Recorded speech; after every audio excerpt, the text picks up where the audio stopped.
In many Indian restaurants, this might simply be called lamb curry on the menu, with no explanation as to what cooking process was involved.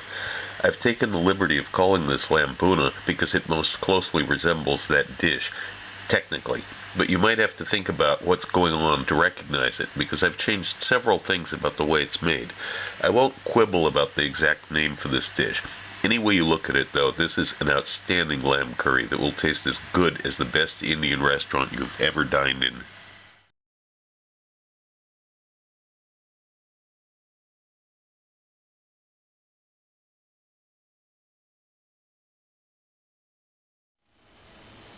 Have 1.75, something like that, kilograms of lamb here. I've got some duck fat I'm going to first apply to the outside of the lamb. This not only so that it'll be more tender when I'm done, but also to help the spices stick to it.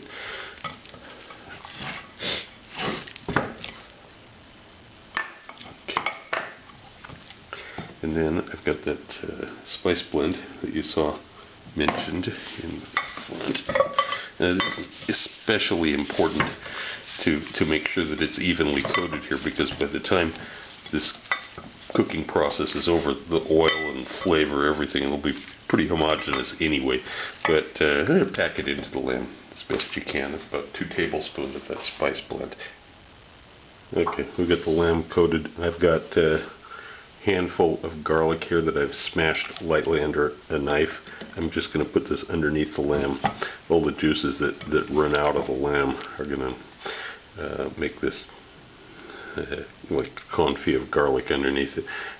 Putting the rest of the duck fat over the top of this. You could use another oil, but duck fat is a nice thing to use for this if you've got it. Of course, not at all traditional for Indian food. Now, because of the incredible long time that it's going to cook, I'm going to cover this with foil first before I put this lid on it. I'm going to make sure that it's sealed really well, because we don't take any chances on moisture escaping. There's hardly any moisture in there, just the lamb fat itself. And we don't want it to dry out and start burning.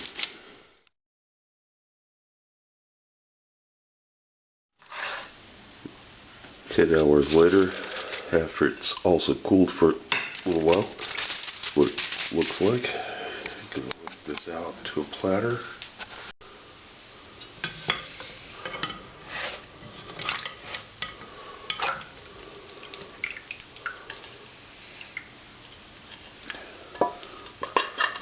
Okay, and then this has to go through the strainer and then a fat separator.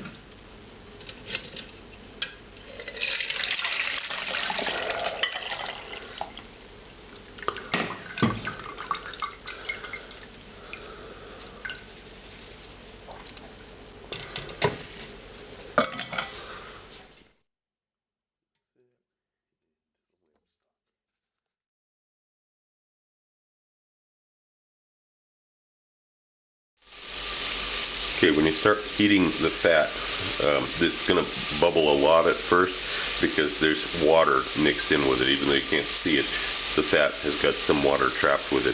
And as the water reaches the temperature boiling point of water, it starts escaping the surface. So you got to cook the oil until it gets past this point. When the boiling starts to subside, you can see with an infrared thermometer it's approaching about 150 Celsius. Considerably above the boiling point of water. Now it's actually stopping the bubbling, and you know that it's ready. That's the moment you're waiting for to add the spices. You don't want to get too hot so you burn the spices.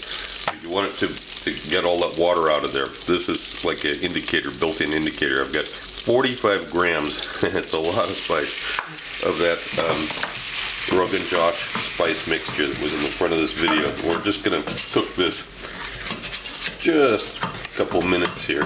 Not even a couple minutes, what am I saying? It's a few seconds, really. We just want to start it cooking in the hot oil, and then we're going to add the onion, the ginger that was coarsely chopped, and, well, actually, I'm going to stir this around for a minute. Just make sure it's well mixed.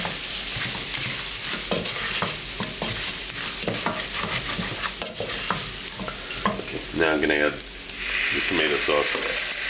This will cool it way down. Make sure the spices don't start burning.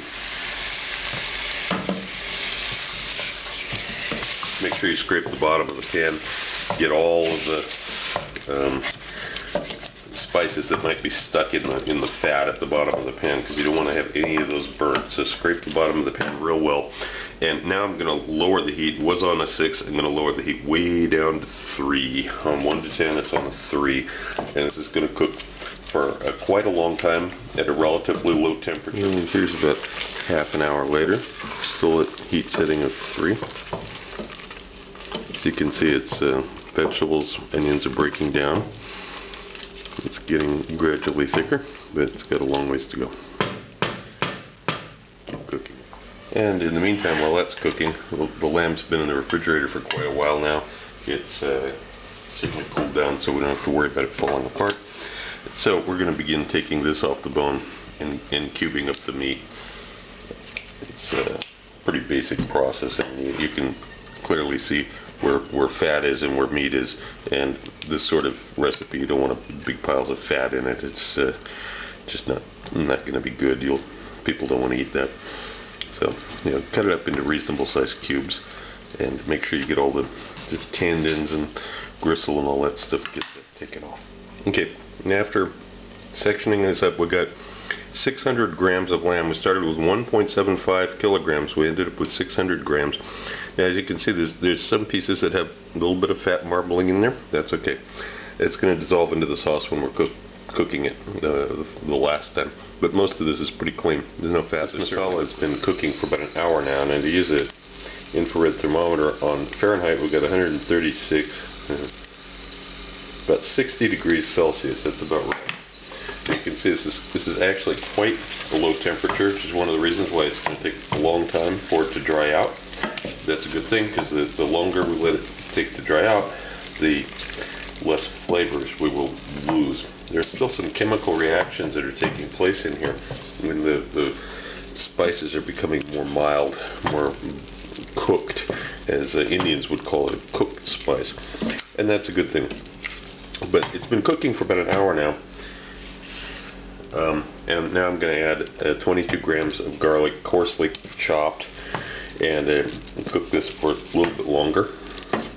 Stir it every once in a while. At least now that it's starting to get thick, it's going to need a little bit more attention. So before you could let it go, up to 10 minutes without stirring it, it'd be okay. Now it's getting thick. It's going to be more subject to burning. So you got to stir it every couple minutes. Really keep an eye on it now. Okay, it's been just under an hour and a half now. Now here's one of the funny things about this dish. If you've been tasting it periodically, and you should have been, you've been making everything the way that it should have been, it should have tasted pretty salty up till now. You might have even been worried. You're like, I don't know, this dish probably has too much salt in it. Now here's the weird thing about this. When it gets to the right stage, it will suddenly taste less salty. None of the salt evaporated. It's absolutely still in there, but there's some chemical reactions that took place that makes it now taste less salty than it did before.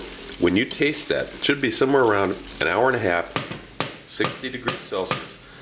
When you notice that, it's done. We're not going to reduce this down to nearly a solid like we do with some masalas. This is good enough. It's good enough. Now we've got the lamb stock that came off of the lamb that was cooked slowly in the oven. It's like a gelatin now because I kept it in the refrigerator.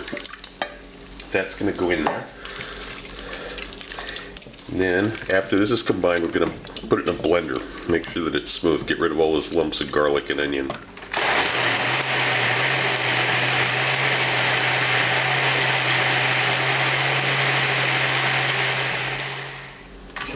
Now I'm going to go back into the pan that it was cooking in before. You don't have to wash this out.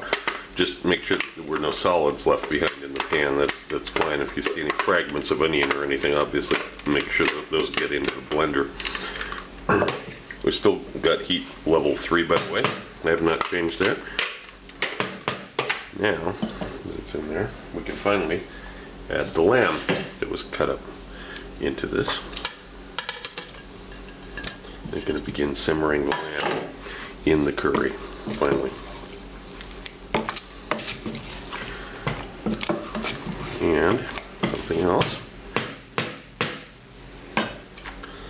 the blender bowl that I've rinsed out with about a cup of water, about 300 milliliters of water, and that's going to add in here too. Because it's too thick right now, especially after because it's got to simmer for even longer. So I've still got a heat of 3.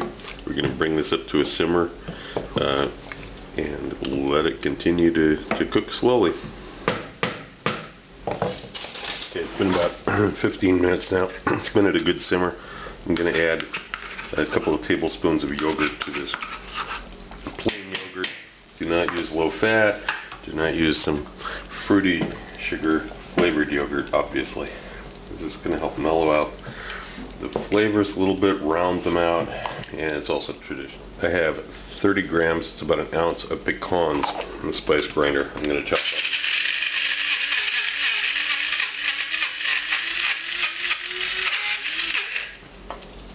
And those are going to get added to this, not only as a thickener, but also adds a really lovely flavor to this. Okay, now it's got everything in it. I'm going to lower the heat down even more, just below 2. On a 1 to 10, it's not even 2.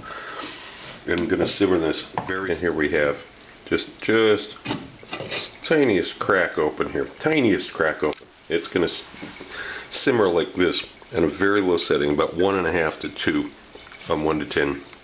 Let's get out the infrared thermometer again, see what it's doing.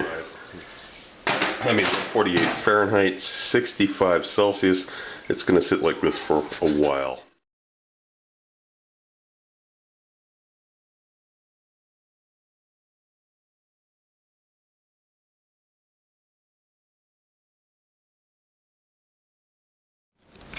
Also look for my cocktail book, Cocktails of the South Pacific and Beyond, Advanced Mixology, available through Amazon online.